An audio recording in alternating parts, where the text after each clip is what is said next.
नमस्कार दोस्तों, स्वागत है आप सभी का हमारे चैनल कैवल एकेडमी पर। देखिए, हिंदी का सीरीज चल रहा है हमारा। इसके पहले हमने चर्चा कर ली थी विलोम शब्द के बारे में, और वह पूरा टॉपिक हमने लगभग 9 लेक्चरों में कंप्लीट कर लिया। अब हम शुरुआत कर रहे हैं अनेक शब्दों के एक शब्द को। इसे हम थोड़ा और जल्दी कंप्लीट करने का प्रयास करेंगे, ताकि हम जल्दी से जल्दी और नए टॉपिक को कवर कर सकें, या फिर पूरे सिलेबस को कवर कर सकें, साथ ही साथ अन्य सब्जेक्ट्स को भी। ठीक है, तो चलिए शुरुआत कर लेते हैं। शुरुआत करने से पहले जो मित्र नए हैं वो हमारे चैनल को लाइक, सब्सक्राइब और शेयर ज़रूर करें अन्य मित्रों के साथ। साथ ही साथ बेल आइकन के निशान को भी ज़रूर दबाएं। तो चलिए, और जो मित्र साथ चल रहे हैं लगातार, वह भी हमारे चैनल को लाइक ज़रूर कर लें और अपने अन्य मित्रों को हमसे जोड़ने का प्रयास करें। यह हमें अधिक से अधिक मोटिवेट करता रहेगा। तो आइए शुरुआत कर लेते हैं पहले प्रश्न के साथ। इसमें पूछा जा रहा है कि जो स्त्री सूर्य भी न देख सके के लिए एक शब्द है। ऑप्शन है ए विदुषी, बी अलक्ष्या, सी असूर्यपस्या, या फिर डी शास्त्रज्ञ।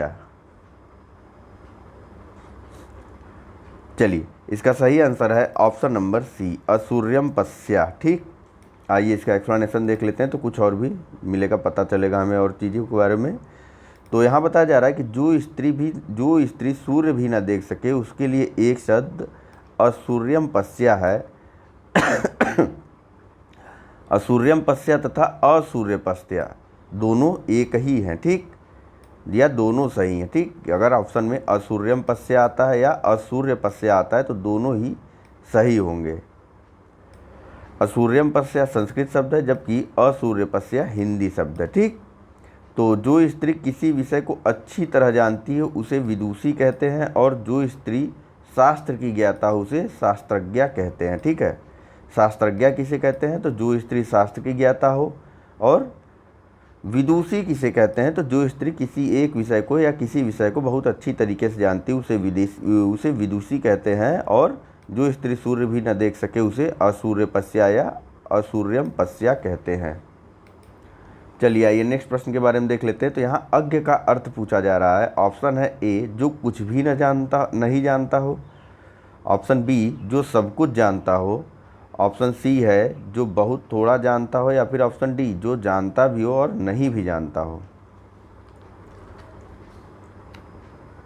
चलिए, इसका आंसर है ऑप्शन नंबर ए, यानी कि अज्ञ का अर्थ होता है, पेन ले लूँ, जो कुछ भी नहीं जानता हो।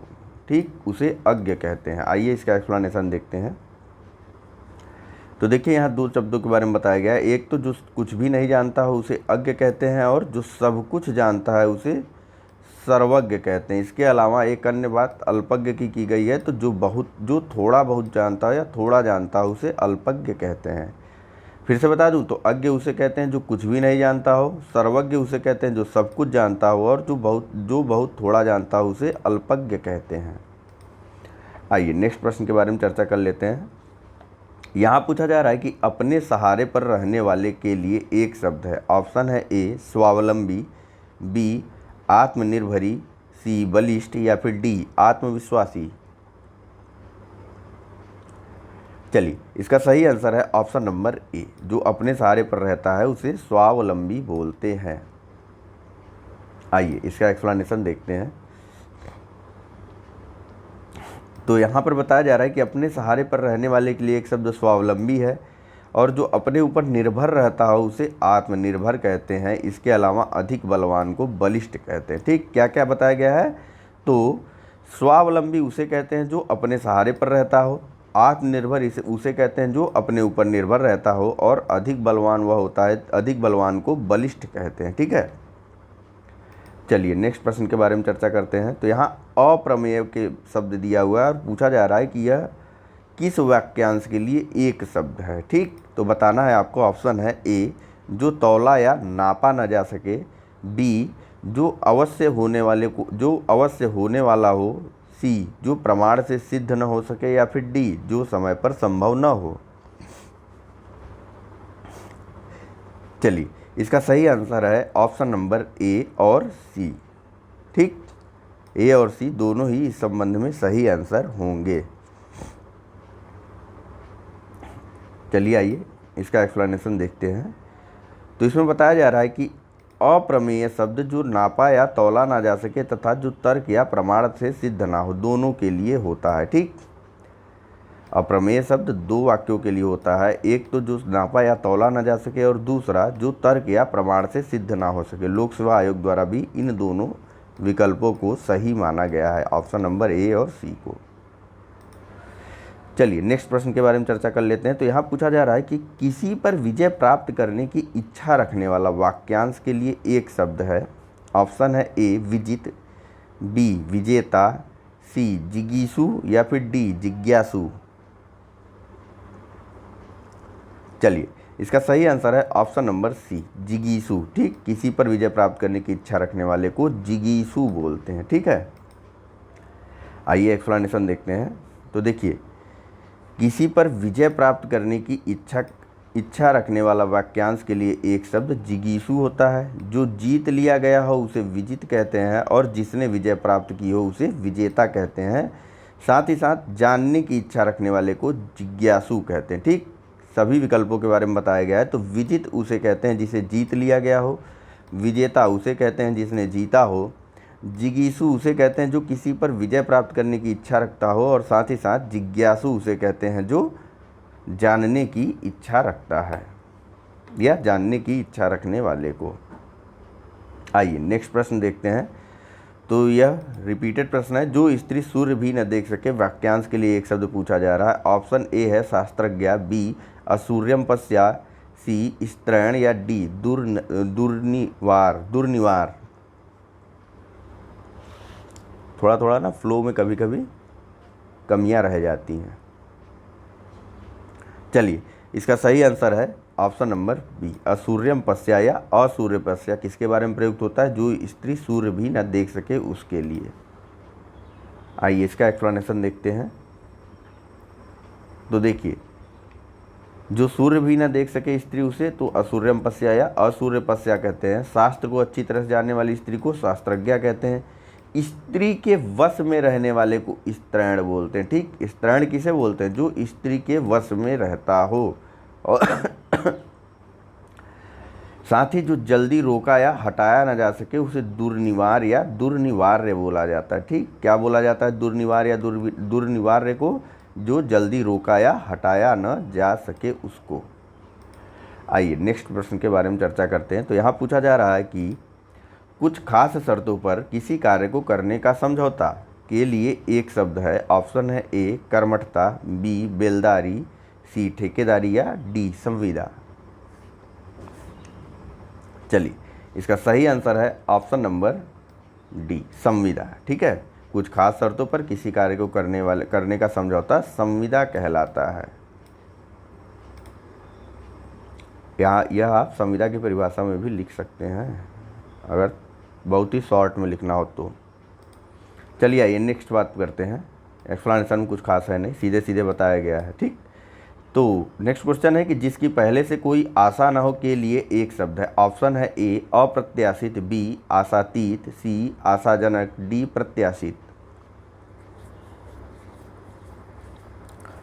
चलिए इसका सही आंसर है ऑप्शन नंबर ए अप्रत्याशित। जिसकी पहले से आशा न की हो वह अप्रत्याशित होता है या अप्रत्याशित कहलाता है। एक्सप्लेनेशन देखते हैं। तो यहाँ बताया जा रहा है कि, पेन ले लूँ, हाँ, यहाँ बताया जा रहा है कि जिसकी पहले से कोई आशा न हो उसके लिए एक शब्द अप्रत्याशित होता है। जो आशा से अधिक हो उसे आशातीत कहते हैं, और ऐसे बात जिसमें कार्य पूर्ण होने की उम्मीद जगे उसे आशाजनक कहते हैं, और जिसकी पहले से कोई आशा हो उसे प्रत्याशित कहते हैं। ठीक है, तो कुल मिलाकर यहाँ सभी विकल्पों के बारे में बताया गया। यही इस बुक की बहुत अच्छी खासियत है। ठीक है, बाकी अन्य बुक में क्या है, मैं सभी की तो बात नहीं कर रहा, लेकिन ज़्यादातर पुस्तकों में क्या है कि वहाँ पर सिर्फ और सिर्फ सही विकल्प को और उसके एक्सप्लेनेशन को ही बताया गया है, और यहीं पर गलत हो जाता है काम, गड़बड़ा जाता है मामला। क्योंकि कभी कभी होता क्या है कि उसके बारे में इस विकल्प के बारे में न पूछ करके इस विकल्प के बारे में पूछ लिया जाता है, तो हम सही आंसर नहीं दे पाते हैं। चलिए आइए बात कर लेते हैं फिर से इसके बारे में। तो अप्रत्याशित उसे कहते हैं जिसकी पहले से आशा न की गई हो। आशातीत उसे बोलते हैं जो आशा से अधिक हो गया, यानी उम्मीद से अधिक कार्य करने वाले को, उम्मीद से अधिक हो गया हो। ठीक, आशाजनक उसे बोलते हैं ऐसी बात जिससे कार्य पूर्ण होने का संकेत मिले या उम्मीद जगे उसे आशाजनक बोलते हैं। प्रत्याशित उसे बोलते हैं जिसकी पहले से ही उम्मीद हो। ठीक है, आइए नेक्स्ट प्रश्न के बारे में यहीं से देखते हैं। यहाँ पूछा जा रहा है राज्य द्वारा निकाला गया आधिकारिक आदेश वाक्यांश के लिए एक शब्द है। ऑप्शन है ए अधिनियम, बी अध्यादेश, सी अधियाचना या फिर डी अधिसूचना। चलिए, इसका सही आंसर है ऑप्शन नंबर बी। ठीक, राज्य द्वारा निकाले गए आधिकारिक आदेश को अध्यादेश कहते हैं। आइए विकल्प एक्सप्लेनेशन देखते हैं। तो यहाँ बताया जा रहा है कि राज्य द्वारा निकाला गया आधिकारिक आदेश वाक्यांश के लिए एक शब्द अध्यादेश होता है। शासन द्वारा जारी किया गया कानून, अधिनियम तथा वह आधिकारिक सूचना विशेषतः जो राजपत्र में प्रकाशित हुई हो या गजट में उसे अधिसूचना कहते हैं। ठीक है, अधिसूचना किसे बोलते हैं? तो उस आधिकारिक सूचना जिसे विशेषतः राजपत्र या गजट में प्रकाशित किया गया होता है उसे अधिसूचना बोलते हैं। और शासन द्वारा जारी किए गए एक कानून को अधिनियम बोला जाता है और साथ ही साथ अध्यादेश उसे बोला जाता है जो राज्य द्वारा निकाला गया आधिकारिक आदेश होता है। ठीक, आइए नेक्स्ट प्रश्न के बारे में देखते हैं। तो यहाँ पूछा जा रहा है कि वह स्त्री जिसका पति परदेश या विदेश गया हो वाक्यांश के लिए एक शब्द क्या होगा? ऑप्शन है ए नवोढ़ा, बी प्रवत्यस्यत पतिका, सी प्रोषित पतिका या डी आगत पतिका। ठीक है, ऐसे देख लीजिए आप लोग, आगत पतिका। चलिए, इसका सही आंसर है ऑप्शन नंबर सी प्रोषित पतिका। ठीक है, आइए इसका एक्सप्लेनेशन देखते हैं। तो यहाँ बताया जा रहा है कि वह स्त्री जिसका पति परदेश गया हो वाक्य के लिए एक शब्द प्रोषित पतिका होता है। ठीक, नई ब्याही हुई स्त्री के लिए शब्द क्या प्रयुक्त होता है? नवोढ़ा।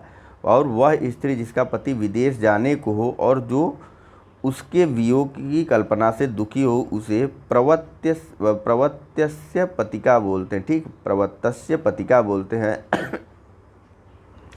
उस स्त्री को जिसका पति विदेश जाने को हो और वह उसके वियोग की कल्पना से दुखी हो। ठीक है, और आगत पतिका किसे बोलते हैं? तो आगत पतिका उसे बोलते हैं, उस स्त्री को बोलते हैं जिसका पति अभी अभी परदेश से लौटा हो उसे आगत पतिका बोलते हैं। फिर से बात कर लें तो देखिए, वह स्त्री जिसका पति परदेश या विदेश गया उसे प्रोषित पतिका बोलते हैं, नई ब्याही हुई स्त्री को नवोढ़ा बोलते हैं और उस स्त्री को जिसका पति विदेश जाने को हो और जो उसके वियोग की कल्पना से दुखी हो उसे प्रवतस्य पतिका बोलते हैं। ठीक, प्रवतस्य पतिका बोलते हैं। और वह स्त्री जिसका पति अभी अभी परदेश से लौटा हो उसे आगत पतिका कहते हैं। आइए नेक्स्ट प्रश्न के बारे में चर्चा कर लेते हैं। थोड़ा जल्दी जल्दी चल रहे हैं क्योंकि समय कम रखते हुए ज़्यादा से ज़्यादा प्रश्नों को डिस्कस करना रहता है। ठीक है, और जो मित्र अभी तक लाइक नहीं किए हैं वो चैनल को लाइक कर लें और साथ ही साथ बेल आइकन के निशान को भी दबा दें जिससे जैसे ही वीडियो अपलोड होता रहे वैसे वैसे आपको तत्काल नोटिफिकेशन मिलता रहे। एक चीज़ और है कि आप लोग वीडियो शुरू करिए तो उसे अंत तक पूरा देखिए। ठीक है, अन्यथा इस वीडियो को देखने का आपको कोई औचित्य नहीं रह जाएगा। ठीक है, क्योंकि बाकी के सारे प्रश्न आपके धरे के धरे रह जाएंगे। चलिए, क्वेश्चन नंबर 11 में बात की गई पैर से सिर तक वाक्यांश के लिए एक शब्द है। ऑप्शन है ए सिख नख, बी सिरों पर, सी पाद मस्तक या फिर डी आपाद मस्तक। चलिए, इसका सही विकल्प है ऑप्शन नंबर सी पैर से सिर तक के वाक्यांश के लिए एक शब्द होता है पाद मस्तक। ज्योग्राफी में जो गिरिपाद पढ़ते हैं वह वहाँ से पाद हो गया, मस्तक जो शिखर पढ़ते हैं। ठीक,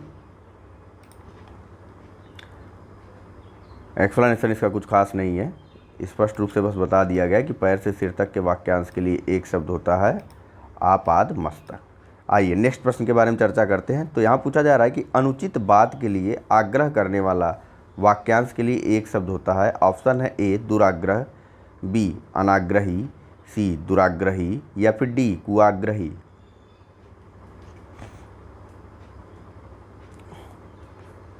चलिए, इसका सही आंसर है ऑप्शन नंबर सी।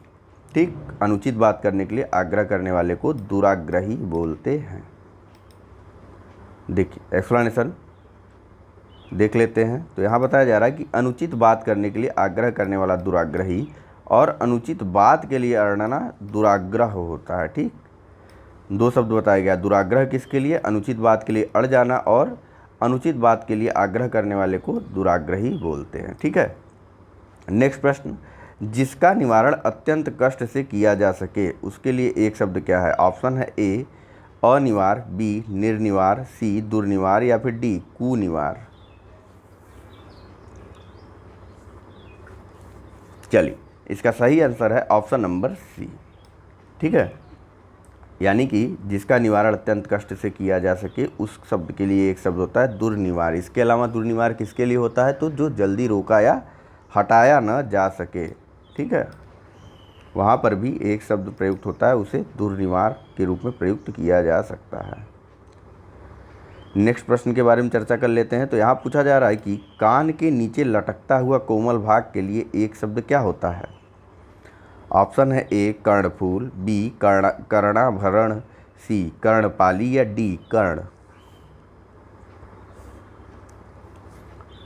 चलिए, इसका सही आंसर है ऑप्शन नंबर सी, यानी कि कान के नीचे लटकते हुए कोमल भाग को कर्णपाली कहते हैं। आइए इसके एक्सप्लेनेशन देखते हैं। तो देखिए, कान के नीचे लटकते हुए कोमल भाग को कर्णपाली कहते हैं, और इसके अलावा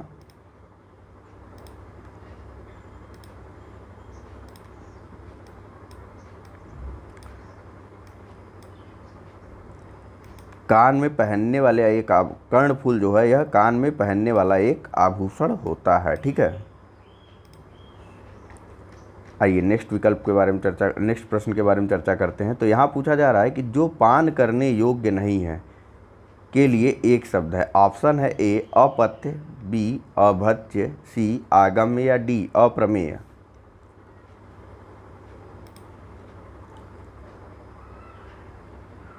चलिए, अप्रमेय नहीं, अपेय है ये, ऑप्शन डी।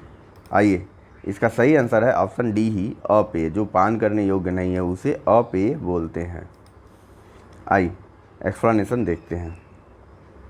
तो देखिए, यहाँ पर बताया जा रहा है कि जो पान करने योग्य नहीं उसके लिए एक शब्द अपेय होता है। जो भक्षण करने योग्य न हो वह अभक्ष्य कहलाता है, और जो बुरा या अहितकर है वह अपथ्य कहलाता है। ठीक, फिर से बता दूं तो अपथ्य जो बुरा या अहितकर होता है उसके लिए प्रयुक्त होता है।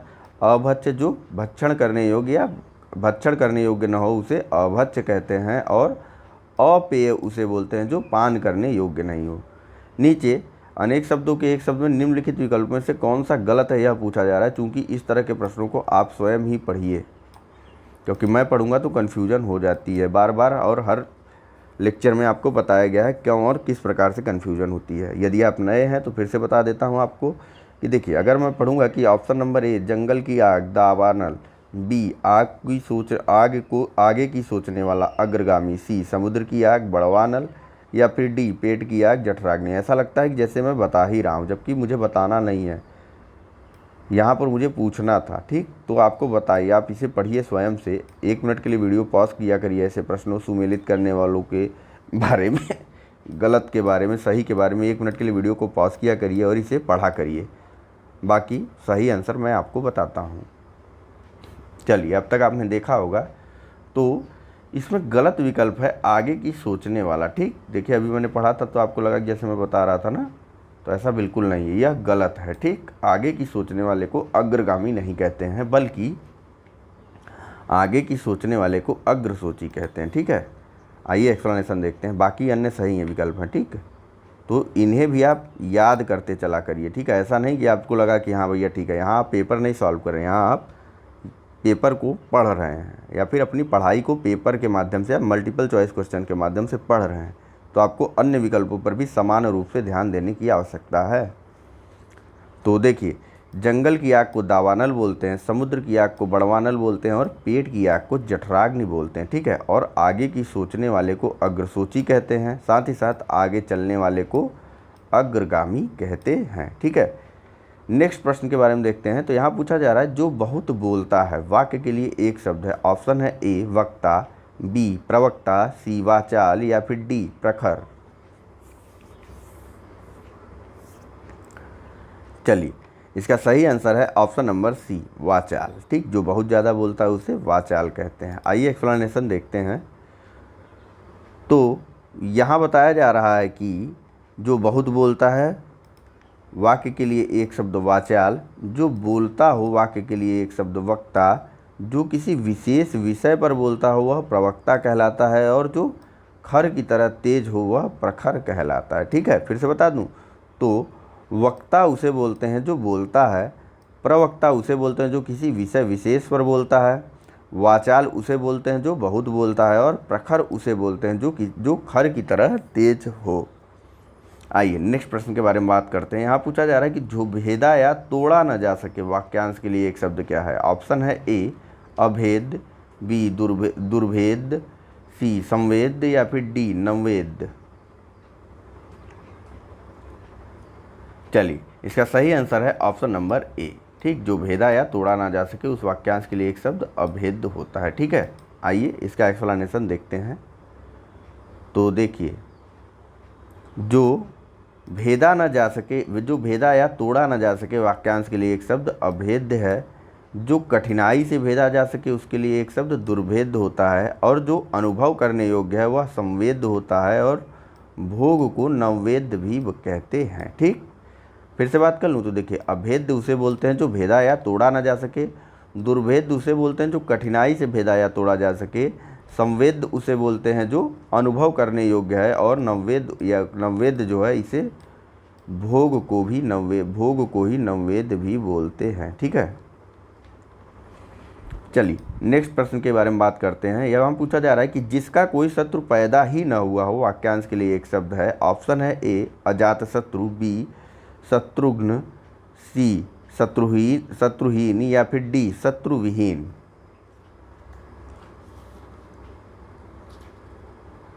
चलिए, इसका सही आंसर है ऑप्शन नंबर ए, जिसका कोई शत्रु पैदा ही ना हुआ हो उसे अजात शत्रु कहते हैं। आइए एक्सप्लेनेशन देख लेते हैं। कुछ खास है नहीं, सीधे सीधे और स्पष्ट रूप से बस बता दिया गया है कि जिसका कोई शत्रु पैदा ना हो वाक्यांश के लिए एक शब्द अजात शत्रु होता है। ठीक है, चलिए आइए नेक्स्ट प्रश्न के बारे में चर्चा करते हैं। तो यहाँ पूछा जा रहा है कि अपना मंतव्य साधने वाला के लिए एक शब्द है। ऑप्शन है ए परमार्थी, बी धर्मार्थी, सी स्वार्थी, या डी सत्यार्थी।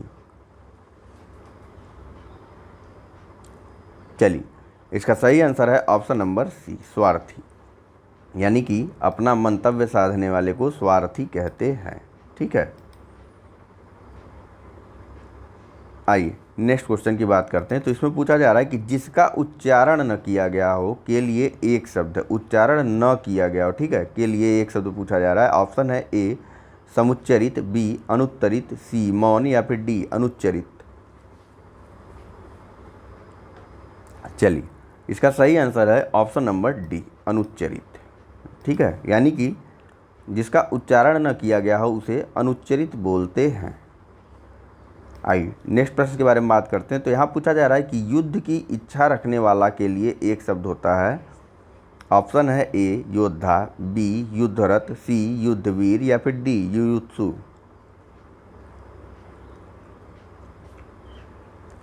चलिए, इसका सही आंसर है ऑप्शन नंबर डी युयुत्सु, जो है युद्ध की इच्छा रखने वाले के लिए प्रयुक्त किया जाने वाला एक शब्द है। आइए एक्सप्लेनेशन देखते हैं।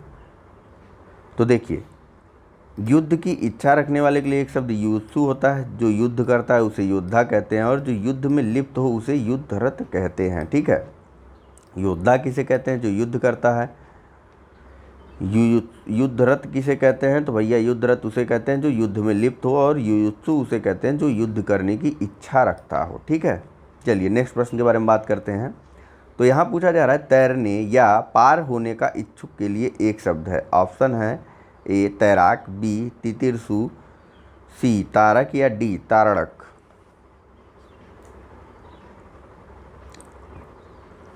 चलिए, इसका सही आंसर है ऑप्शन नंबर बी। ठीक, तैरने या पार होने का इच्छुक जो है तितिरसु कहलाता है। ठीक, आइए एक्सप्लेनेशन देखते हैं। तो एक्सप्लेनेशन में बताया जा रहा है कि तैरने या पार होने का इच्छुक के लिए एक शब्द तितिरसु है। तैर कर पार करने वाला तैराक कहलाता है, और तैर कर पार करने वाला तारक कहलाता है। ठीक, दोनों ही एक ही बात है, एक बात नहीं। तैर कर पार कराने वाला तारक कहलाता है, तैर कर पार करने वाला तैराक है। ठीक है, बताता हूँ आपको फिर से। तो देखिए, तैराक उसे बोलते हैं जो तैर कर पार करने वाला होता है। तितीर्षु उसे बोलते हैं जो तैर करने या पार होने का इच्छुक होता है। और तारक उसे बोलते हैं जो तैर कर पार कराने वाला होता है। ठीक है, आइए नेक्स्ट प्रश्न के बारे में बात करते हैं। तो इसमें पूछा जा रहा है कि जिसे अपनी जगह से अलग कर दिया गया हो के लिए एक शब्द है। ऑप्शन है ए विस्थापित, बी अविस्थापित, सी संस्थापित या फिर डी संस्थाजित। चलिए, इसका सही आंसर है ऑप्शन नंबर ए। यहाँ देखिए, इसका सही आंसर है ऑप्शन नंबर ए विस्थापित। आइए एक्सप्लेनेशन देख लेते हैं।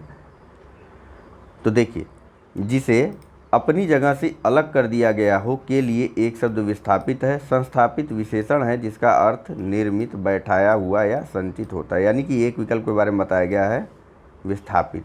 ठीक, यानी कि जिसे अपनी जगह से अलग कर दिया गया उसके लिए एक शब्द क्या होता है, विस्थापित।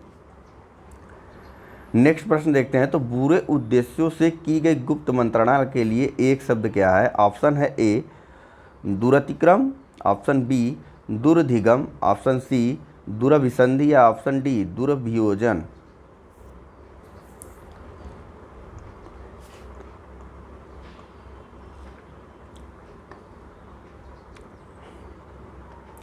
चलिए, इसका सही आंसर है ऑप्शन नंबर सी। आइए इसका एक्सप्लेनेशन देखते हैं, कई चीज़ें और पता चलेंगी। तो देखिए, बुरे उद्देश्यों से की गई गुप्त मंत्रणा के लिए एक शब्द होता है दुरभिसंधि। किसी को संकट में डालने के लिए बनाई जाने वाली योजना अथवा किसी को हानि पहुंचाने के लिए होने वाली गुप्त कार्रवाई को दुरभियोजन कहते हैं। जिसका या जिससे पार पाना बहुत कठिन हो उसे दुरतिक्रम कहते हैं, और जिसके पार पहुंचना कठिन हो उसे दुर्धिगम कहते हैं। ठीक है, चारों विकल्पों के बारे में बताया गया है। पहला, दुरतिक्रम किसे बोलते हैं। तो भैया, दुरतिक्रम उसे बोलते हैं जिसका या जिससे पार पाना बहुत कठिन होता है उसे दुरतिक्रम कहते हैं। ठीक है, दुर्धिगम किसे कहते हैं। तो जिसके पार पहुंचना कठिन हो उसे दुर्धिगम कहते हैं। दुरभिसंधि जो है यह बुरे उद्देश्यों से की गई गुप्त मंत्रणा को दुरभिसंधि बोलते हैं। और साथ ही साथ किसी को संकट में डालने के लिए बनाई जाने वाली योजना अथवा किसी को हानि पहुंचाने के लिए की गई गुप्त कार्रवाई को दुरभियोजन कहते हैं। चलिए नेक्स्ट प्रश्न के बारे में चर्चा कर लेते हैं। तो यहाँ पूछा जा रहा है कि सवाल जवाब बहस हुज्जत या दिए गए उत्तर पर उत्तर के लिए एक शब्द क्या है। ऑप्शन है ए उत्तरापेक्षी, बी उत्तरण, सी प्रत्युत्तर या फिर डी उत्तरोत्तर। चलिए, इसका सही आंसर है ऑप्शन नंबर सी प्रति उत्तर। ठीक, यानी कि सवाल जवाब बहस हुज्जत या दिए गए उत्तर पर उत्तर के लिए एक शब्द क्या होता है, प्रति उत्तर। आइए इसका एक्सप्लेनेशन देखते हैं। तो देखिए, यहाँ बताया जा रहा है कि सवाल जवाब बहस हुज्जत या दिए गए उत्तर पर उत्तर के लिए एक शब्द प्रति उत्तर है। वह जिसने उत्तर की अपेक्षा की हो उसे उत्तरापेक्षी कहते हैं।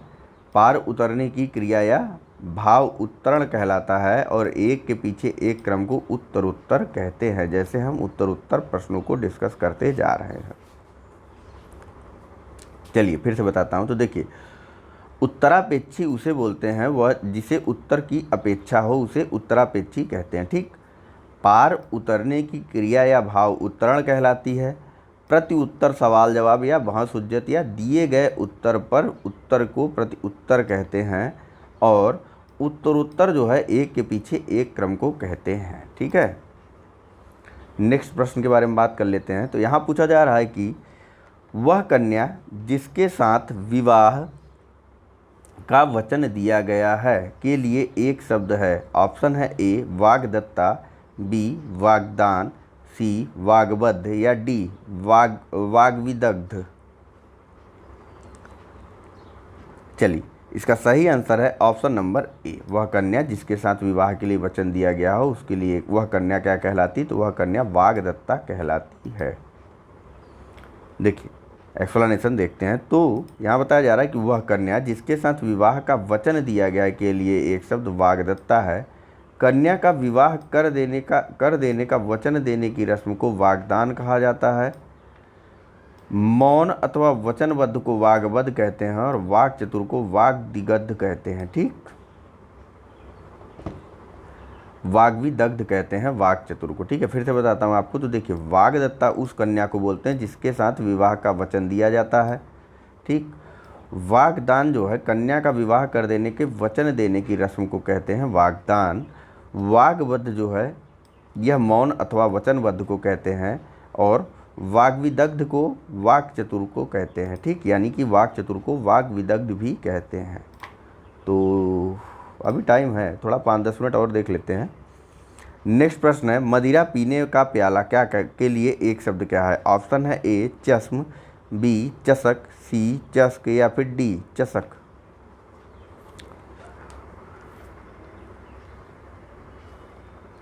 चलिए, इसका सही आंसर है ऑप्शन नंबर डी।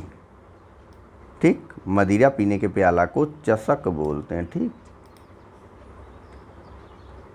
देखिए एक्सप्लेनेशन देखते हैं। तो यहाँ बताया जा रहा है कि मदिरा पीने का प्याला के लिए एक शब्द चषक होता है। चश्म का अर्थ नेत्र अथवा आँख होता है। इस चश्म का अर्थ नेत्र अथवा आँख होता है और इस चषक का मतलब होता है मदिरा पीने का प्याला। ठीक, आइए नेक्स्ट प्रश्न के बारे में बात करते हैं। तो यहाँ पूछा जा रहा है कि जो स्त्री के वशीभूत है के लिए एक शब्द है। ऑप्शन है ए स्त्री प्रेमी, बी स्त्रैण, सी स्त्रियोचित या फिर डी त्रियावसी।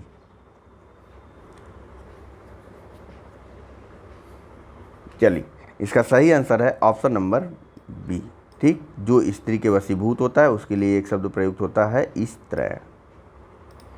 आइए एक्सप्लेनेशन देखते हैं। तो देखिए, स्त्री का अर्थ जनखा, जनाना। ठीक, ये सब स्त्री के स्त्रैण का अर्थ। ठीक, स्त्रैण का अर्थ होता है जनखा, जनाना, मेहरा, स्त्रीत्वपूर्ण आदि होता है। यह सभी स्त्रैण के पर्यायवाची हैं। ठीक है, क्या क्या? तो जनखा, जनाना, मेहरा, स्त्रीत्वपूर्ण। ठीक, मेहरा शब्द ऐसे पुरुष के लिए प्रयुक्त किया जाता है जो अपनी स्त्री के वश में हो। ठीक, अतः स्त्री के वशीभूत के लिए स्त्रैण शब्द उपयुक्त है। ठीक, त्रियावसी शब्द से भी स्त्री के वशीभूत होने का अर्थ निर्गत है, किंतु यह शब्द किसी भी शब्दकोश में नहीं है। ठीक, यह शब्दकोश किसी भी शब्दकोश में नहीं है त्रियावसी। यह सिर्फ कवियों के शब्दकोश में है, शब्दकोश नहीं, कवियों की कल्पनाओं में है। आइए नेक्स्ट प्रश्न के बारे में बात कर लेते हैं। तो यहाँ पूछा जा रहा है प्रतिपदा का एक उपयुक्त अर्थ है। ऑप्शन है ए एकादशी, बी पूर्णिमा, सी विरोधिनी या फिर डी पक्ष की पहली तिथि। चलिए, इसका सही आंसर है ऑप्शन नंबर डी, पक्ष की पहली तिथि को प्रतिपदा बोला जाता है। ठीक है, आइए इसका एक्सप्लेनेशन देखते हैं। तो देखिए, पक्ष की पहली तिथि को प्रतिपदा कहते हैं। मास के किसी पक्ष की 11वीं तिथि एकादशी और मास की 30वीं तिथि या शुक्ल पक्ष की 15वीं तिथि पूर्णिमा कहलाती है। ठीक है, कौन कौन सी? एकादशी कौन कहलाती है? तो मास के किसी पक्ष की 11वीं तिथि एकादशी कहलाती है। पूर्णिमा जो है यह शुक्ल पक्ष या मास की 30वीं तिथि, शुक्ल पक्ष की 15वीं तिथि या मास की 30वीं तिथि पूर्णिमा कहलाती है और पक्ष की पहली तिथि प्रतिपदा कहलाती है।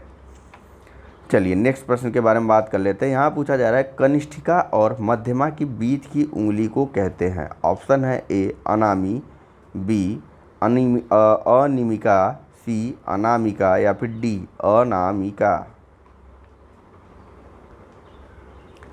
चलिए, इसका सही आंसर है ऑप्शन नंबर डी अनामिका। ठीक, कनिष्ठिका और मध्यमा के बीच की उंगली को अनामिका कहते हैं। ठीक, एक्सप्लेनेशन कुछ खास है नहीं। आइए नेक्स्ट प्रश्न के बारे में बात कर लेते हैं। तो पूछा जा रहा है यहाँ पे जिसके पेट में माँ ने रस्सी बांध दी हो उसे कहते हैं। रस्सी या दाम। ठीक, जिसके पेट में माँ ने रस्सी या दाम, ठीक, रस्सी दाम दोनों एक ही बात है, बांध दी हो उसे कहते हैं। ऑप्शन है ए दामाद, बी दामाद इतर, सी दामाद या डी दामोदर।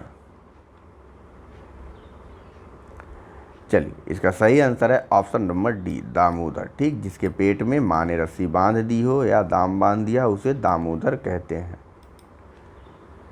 आइए नेक्स्ट प्रश्न के बारे में चर्चा करते हैं। तो यहाँ पूछा जा रहा है कि पीछे पीछे चलने वाला वाक्यांश के लिए एक शब्द है। ऑप्शन है ए अनुचर, बी अनुगामी, सी अनुवर्ती या डी अनुगमनीय।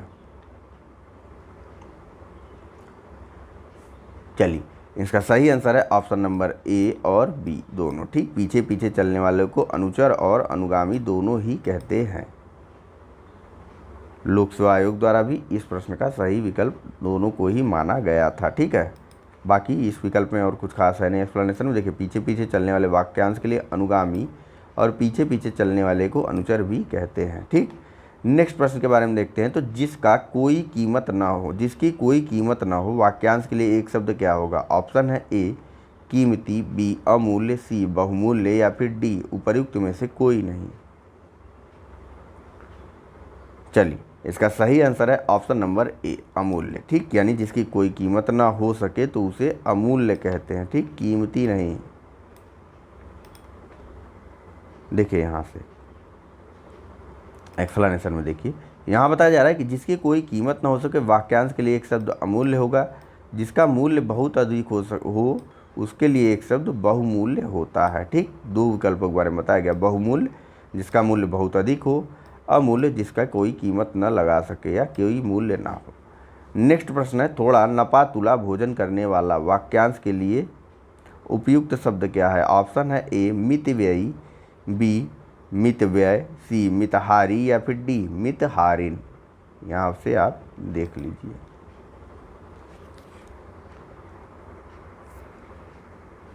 चलिए, इसका सही आंसर है ऑप्शन नंबर सी, जो थोड़ा या नपातुला भोजन करने वाला होता है उसको मिताहारी कहते हैं। चलिए एक्सप्लेनेशन देखते हैं। तो यहाँ बताया जा रहा है कि थोड़ा या नपातुला भोजन करने वाले वाक्यांश के लिए एक शब्द मिताहारी होता है। कम या नपातुला खर्च करने वाले के लिए एक शब्द मितव्ययी होता है। तो आप सब भी मितव्ययी बनिए। चलिए फिर से बताता हूँ। तो देखिए, मिताहारी थोड़ा या नपातुला भोजन करने वाले व्यक्ति के लिए प्रयुक्त होता है और मितव्ययी उस व्यक्ति के लिए प्रयुक्त होता है जो कम या नपातुला खर्च करने वाला होता है। नेक्स्ट प्रश्न की बात करते हैं और आज के इस लेक्चर के अंतिम प्रश्न की। तो यहाँ पूछा जा रहा है कि गुरु के समीप रहकर अध्ययन करने वाला के लिए एक शब्द क्या है? ऑप्शन है ए शिष्य, बी आश्रमवासी, सी विद्यार्थी या डी अंतेवासी। अंतःवासी भी कहते हैं इसे। चलिए, इसका सही आंसर है ऑप्शन नंबर डी अंतःवासी। ठीक, गुरु के समीप रहकर अध्ययन करने वाले को अंतेवासी कहते हैं। कहीं कहीं देखा होगा आपने, हॉस्टल्स जो बुक रहते हैं वहाँ पर लिखा रहता है अंतःवास, या फिर जो हॉस्टलर होते हैं उन्हें अंतेवासी कहा जाता है। तो चलिए फिलहाल इसका एक्सप्लेनेशन देख लेते हैं। तो गुरु के समीप रहने वाले के लिए अंतेवासी और आश्रम में निवास करने वाले के लिए आश्रमवासी शब्द होता है। ठीक है, तो फिलहाल इस लेक्चर को यहीं ख़त्म करते हैं। आप सभी का अंत तक बात साथ में बने रहने के लिए थैंक यू वेरी मच। तो चलिए, thank you very much for discussion.